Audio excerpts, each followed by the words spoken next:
Hello there everybody. I just decided to create a little video here explaining how the food consumption, how it works in Total War Attila, from what I have learned, and from what I have read.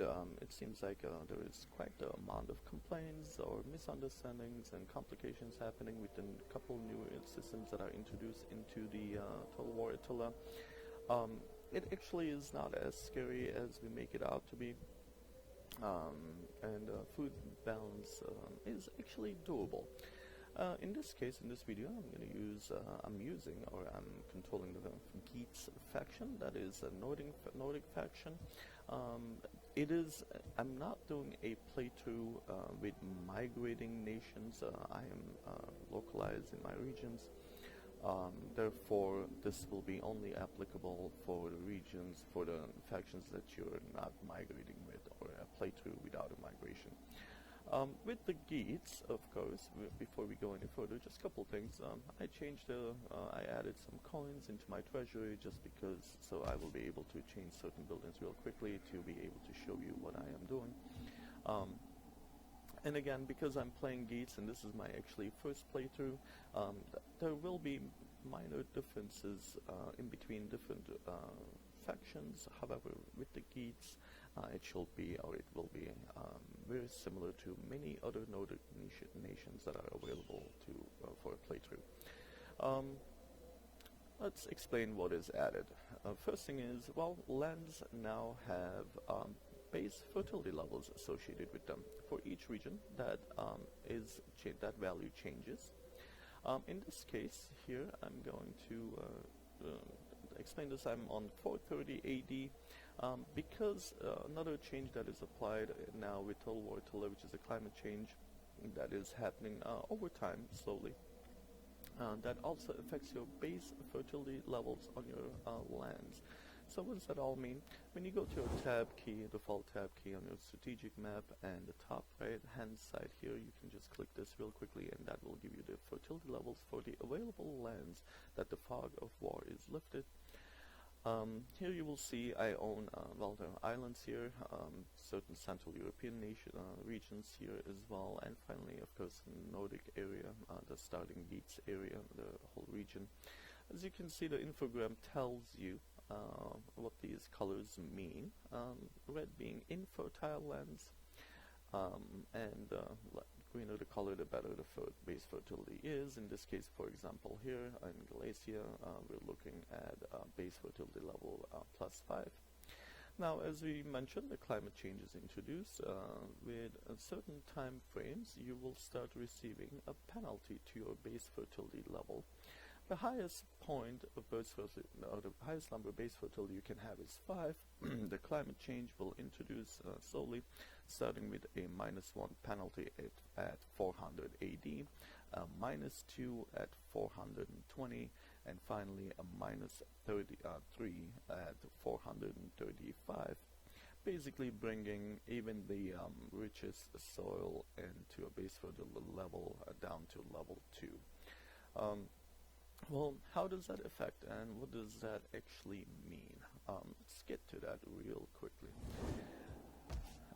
Using the capital region that I have in this game, in this playthrough, let's go and explain what is happening. These lands are infertile, and what does that mean is that the only buildings that you have that is affected by fertility are the buildings that they're base food producing buildings. That's their purpose. There is 3 variations available for the Geats, and I will be comparing tier 4 buildings here. Let's start with irrigated fields. What is happening? For each of these buildings, you will have a base food production value. That food, no matter what the fertility level is, will always be obtained. So even if you're in an infertile land, if you build an irrigated field, you will always receive that 30 food production from that building for that turn. The differences are, while the livestock pens gives you slightly more base food, it gains less food per fertility level, and the goat barns slightly higher food compared to livestock pens on the fertility levels, but it gives you the highest base food production between all the three options that we have available. That being said, if you're looking for maximum food production, irrigated fields are the way to go thanks to the fertility option. At maximum, this building will produce you 170 food per turn. However, just to make a small note here, this building is actually unlocked on Civic Research 3, I believe at Civic 3 here, yes, with Serfdom unlocked. So this is further down on the research line, meaning you will not be able to actually unlock this building before 400 AD. Therefore, even when you unlock this and build this, you will never receive the full 170 food from this building at any time in the game, nor the other full amounts from any of these two buildings, of course, because you will never have zero fertility at that point in the game.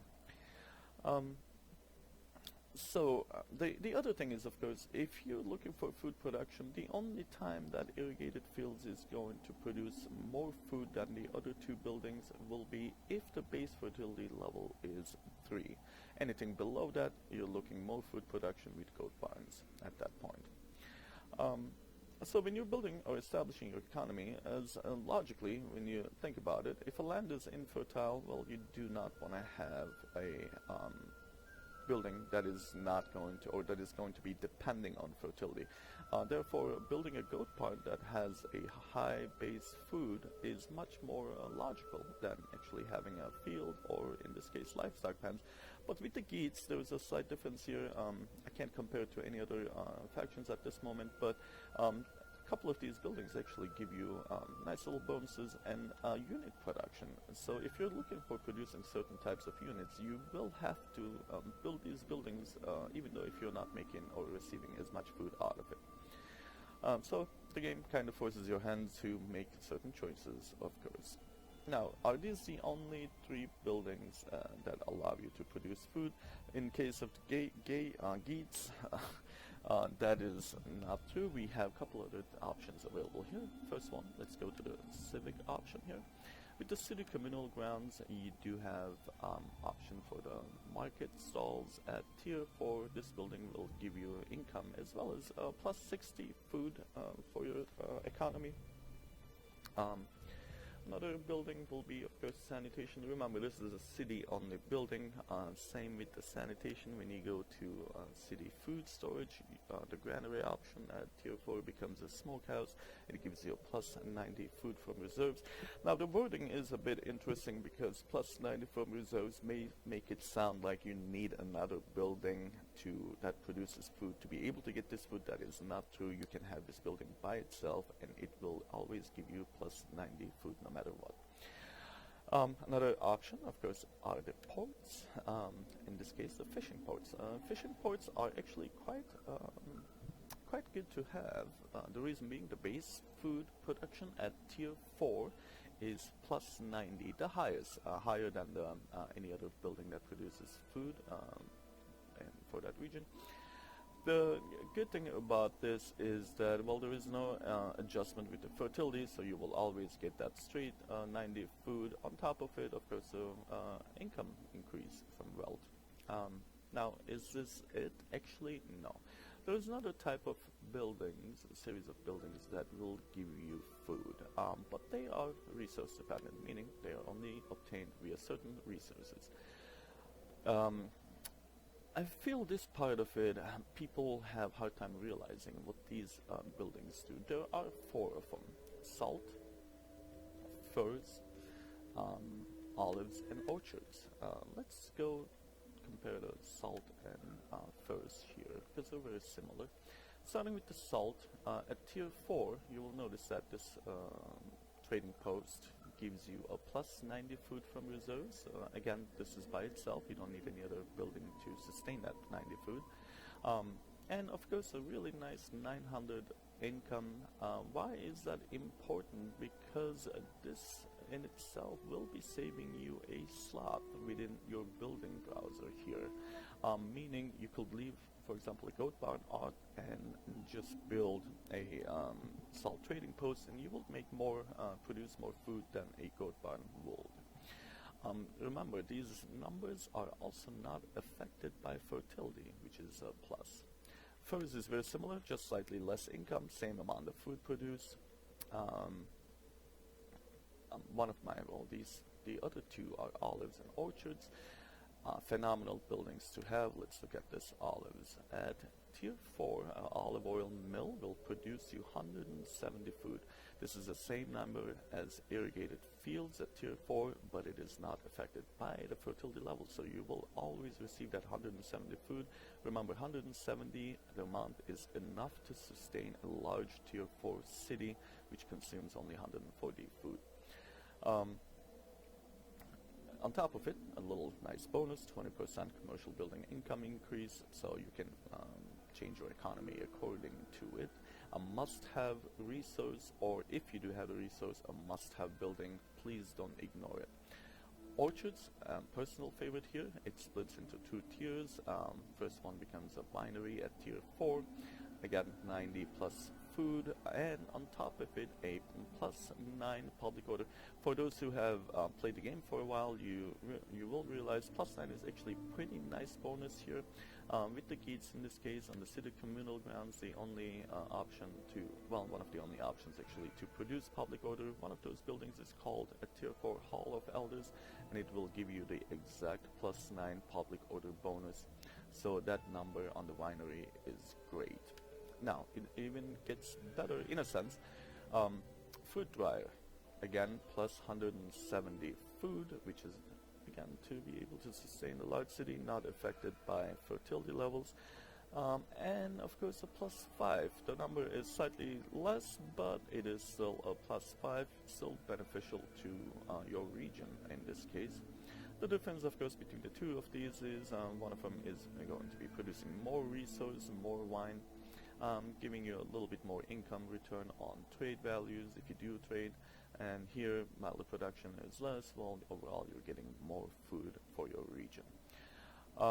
Remember one thing, this is the only building for the Geats faction, the option that is available that gives you two things at once, food and public order. There's no other type of building that will give you this all at once together. If you have this resource, please make use for it. Now, what is other options? What are other things that we have here since we've gone through that? On the top left here, you have a nice little info bar that will show you what you're producing. Global food production. You don't want this to be on negative. You always want that to be on positive. The reason is very simple. If you have food surplus, shortage, I apologize, globally, well, you're looking for a hefty debuff here, which will hinder your public order. Well, people are starving, they're hungry, they're not liking it. And of course, your growth ratio goes down. What does that do? Well, it may not sound like much, but if you're developing a new region, well, you're going to run into trouble. It's going to delay your progress and your development, so you do not want this to happen. On top of it, here we can see this is divided into three things. Fertility, that shows you how much extra food you're making from fertility. Now, this is not reserved, so you won't have the same food available to you on the next turn. But the higher amount of food you produce from fertility, the higher amount of income you have, because extra fertility on the base buildings gives you extra wealth income per fertility level. So the higher that fertility bonus you have, the more money you're going to make. The base building number is the base number, what the base food is produced by any of your buildings that is extra available, that is not used. So this number only changes when you do make changes to your food producing buildings. And finally, the characters, they give you a nice little bonus, but these bonuses are only usable if they are those characters are attached to a army, or those characters are governing a region. Of course, those bonuses comes from either traits, skills, or the household items. They can help you for a short time being in a region to keep the balance, but it is not as reliable, especially with the household items, because when the characters pass away, they can lose those items as well. Now, beyond that, of course, a new thing that is introduced, comparable or different than Rome 2, is the global or local food shortage. Well, what does that mean? It means if you have a local food shortage, which you can always see it on your bar on the left hand side, it will give you a minus or red icon here. It will give you a slight penalties on a couple things. Public order, which is really ignorable. You can ignore that little penalty. It's a -1, I believe. But it gives you a hefty 25 -25 penalty to your total wealth income. It seems like this part of it is quite annoying, or you know, somewhat undesirable, of course, for a lot of people.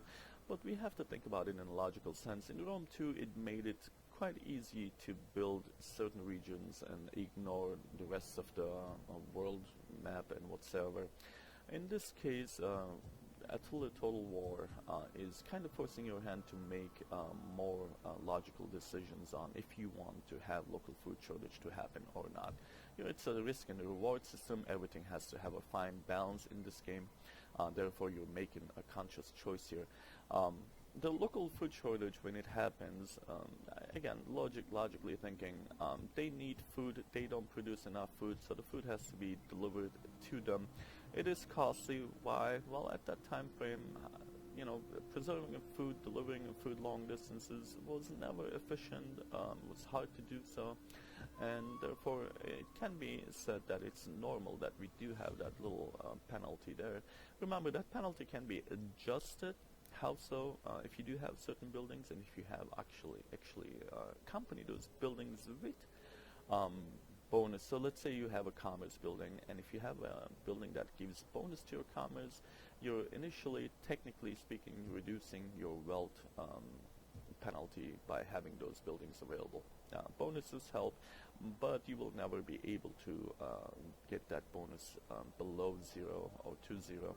Of course, what affects more is that it's not just that 25% wealth loss, but when you combine that with corruption and other tax income losses, that can go up to 50% food or wealth loss, and that is quite the amount of wealth that you're losing.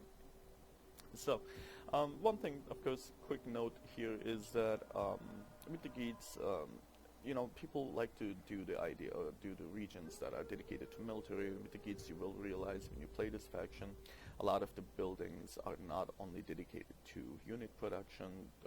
For example, base food producing buildings also gives you access to certain types of units. So you can have variety, but if you decide on building specifically focusing on military regions, it's a risk and a reward system. So you make a decision, and you have to live with the consequences, basically. Again, this was just a quick information about how the food consumption and food production works for in Total War Attila. I hope you found this video to be helpful. If you have any questions or comments, don't hesitate to leave them for me, and I will try to respond to that. And well, hopefully we'll see you in another video shortly. Thank you very much for tuning in.